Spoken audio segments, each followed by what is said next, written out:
Hello everyone, my name is Lawrence Anthony and welcome to Raw Productivity. A little bit of a backstory.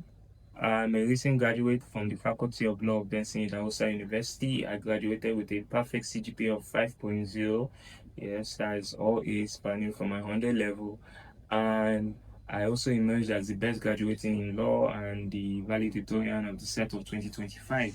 So let's rewind a little bit more backwards. When I was growing up, I was told I had learning challenges, learning difficulties. It took me longer to really learn how to read, to learn how to spell.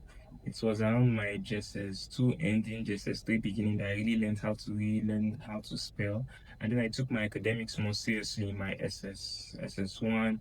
I doubled in post aside from reading my normal curricular activities like geography, economics, government, literature, I was also reading on how to learn, how the unique techniques of learning, secret behind learning, and that was pretty fun for me. And I liked it, and it made me emerge like as best in arts in numerous circumstances and best in also combined subjects too. Yeah. So I'm here to share the technique that really made me excel in my academic work, and I hope it's beneficial to you because this channel is about learning and productivity. So, the technique I'm going to share with you here is called root memorization. Root memorization now is one of the most vital techniques that I use in learning any concept, be it academic concept or be it life concept, but it works more on the academic field.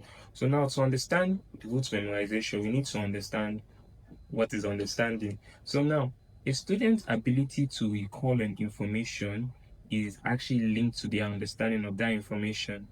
How can the best way I can explain this is that when you're reading a particular concept and you see that you are able to recall that concept, you feel like you understand that concept. That's the truth in the academic field. Our ability to recall certain information is tied with our understanding. And the best method of recalling information is active recall, also known as practice testing, active testing, a lot of different names, all under one umbrella called active recall. There are a lot of videos out there on how to go about active recall, and I will make my own too. But majority of times, students use flashcards to go about active recall. And the mistake I see students make is that although active recall is a strong means of understanding and recalling information, better than any other techniques out there, better than rereading, highlighting, and the rest, summarizing, active recall is one of the best. I see students make this mistake is that when they have an information or a note they have made, they just turn everything into flashcards. They just use either AI or use Anki, use Quizlet, turn all their information into flashcard and then try to remember it. And oftentimes they are able to remember all those information, but during test, exam period, during actual testing period, they see that there are loopholes in their understanding and they can't recall as much information as they did like when they were doing the flashcards or practicing active recall. And some people might be like, this active recall technique is not for me, or this type of thing. Active recall is known as one of the best techniques of understanding of learning. However, that's why I want to push in root memorization. Now, root memorization is a concept I created. It's not Yeah, it's a concept I created, not like, oh wow, brand new and everything, but it's a really intriguing concept. Root memorization is divided into three particular parts. We have the understanding phase, the memorization phase, and the recollection phase. Now, the understanding phase, I define that phase as the first time you're actually experiencing the material, and the understanding phase is mainly where you actually make notes and not take notes. Don't worry, more information on that in another video where I'll talk about making notes and actually taking notes. So in the understanding phase, this is your first first time either reading the material, experiencing the material. One thing about the understanding phase is the understanding phase is generally categorized by note making and note taking. So now, many times in the understanding phase, what really boosts or helps people in this particular phase is, how can I say, they need to go to class. And how can I say, it's not really applicable in every scenario. There are some times where either their online materials always getting dropped at you for you to read alone.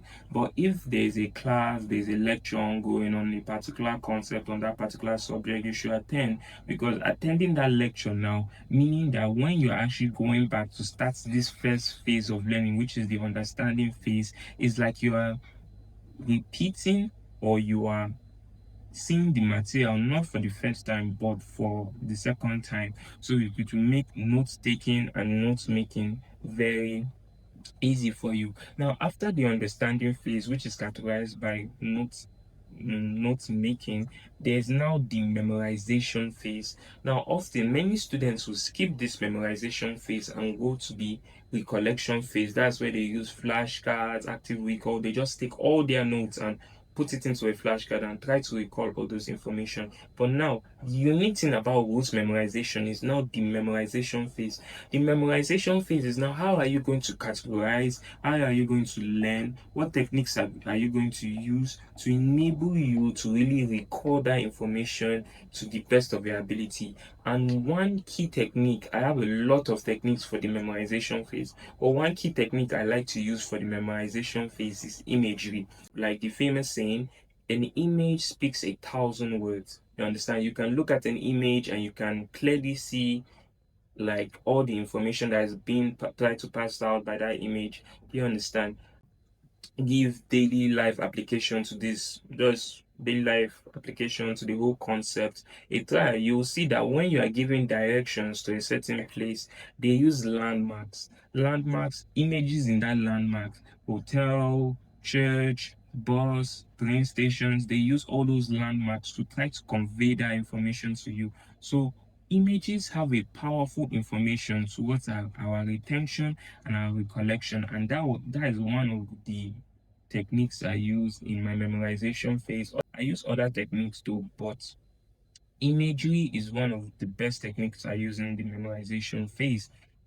So now, to go deep in this use of imagery in the memorization phase, let's use certain concepts. Let's use certain concepts to further explain it. And as a law student, I will use case scenarios, because I love using case scenarios, because case scenarios was what made me invent this means of imagery. Now, I will use two case scenarios in particular.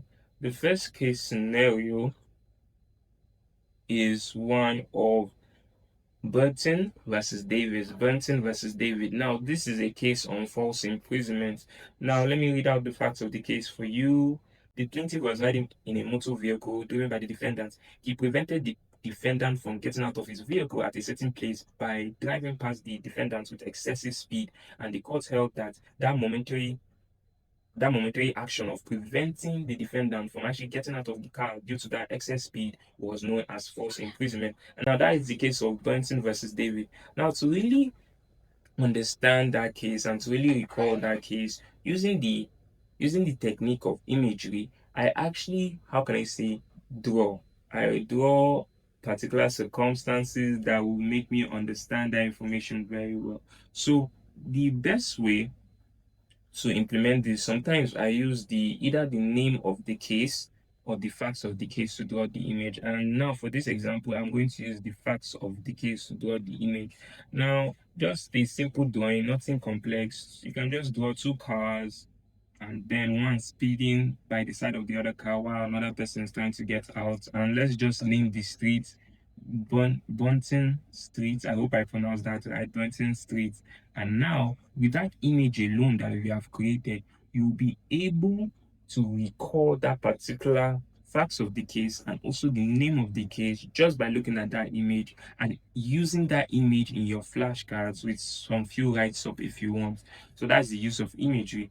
Now let's go to an example number two, when use of cases.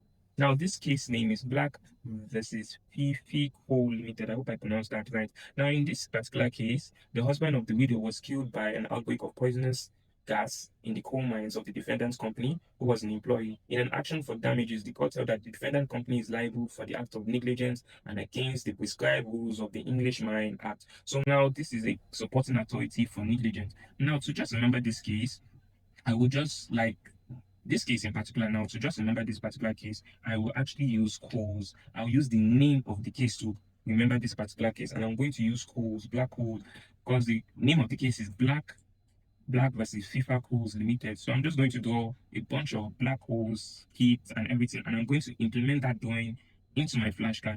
Now, let me give a life example. I use this technique also when I'm watching podcasts, listening to interesting information that I want to still actively recall and put it at the side of the flashcards to enable me to really record that information. Now, recently I was listening to Jim's Quick podcast on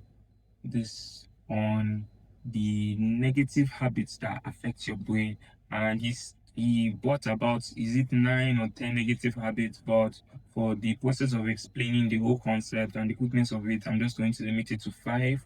First, eating properly, negative self-talk, not moving your body, being around negative people, and a dirty environment are all bad habits that affect your brain negatively. So now, in trying to recall this information, now I use the technique again of imagery. I draw a brain eating junk food, then also a brain like thinking negatively about themselves, a brain exercising, a brain in a dirty environment, and that really allows me to really recall all that particular information that was stated. When I look at that image now and I implement that image and use that image in the flashcard, using that image alone, I'm able to recall all the information about the negative habits that affect the brain. So this is how you can use this technique in any field, in any concept, to actually implement a deeper understanding of the concept, and which will make recollection more easier. That is all for the memorization phase. Now, the recollection phase, using all these pictures that you have drawn to explain your particular concept, to explain your particular case, you then implement it into your flashcard, be which will help you recall that information faster and also deepen your understanding of that information just by using the image. You can use it as the front or the back of the flashcard. You can implement it in various flashcard apps, Remnote, Anki, Quizlet. There are so many out there. Just use the proper technique of memorization to implement it into your use of flashcard. And I will say imagery is one of the best techniques that I use throughout the years, from my secondary to my universities days of studies, and it really helped a lot in my ability to recall.